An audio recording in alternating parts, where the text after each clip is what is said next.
Опозицијската ВМРО ДПМН со барање за оставка на директорот на клиничката болница во Штип доктор Ален Ѓоргиев, после случката која ја крена јавноста на нозе.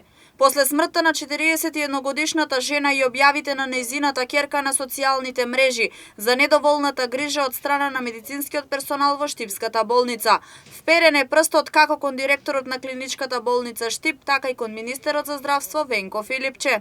Јас лично го предупредував министерот за здравство Венко Филипче неколку месеци наназад за состојбите во Штипската болница и недостатокот на кислород кој им е неопходен на пациентите заразени од COVID-19.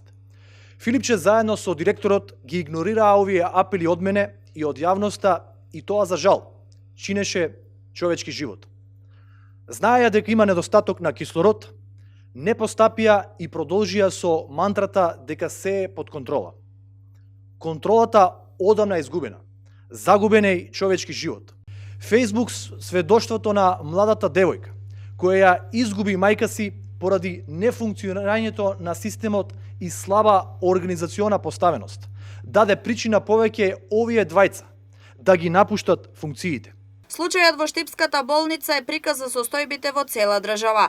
Одговорноста мора да биде зголемена, бидејќи невини човечки животи изгаснуваат, а власта останува глува на барањата на граѓаните, изјавија од ВМРО ДПМН.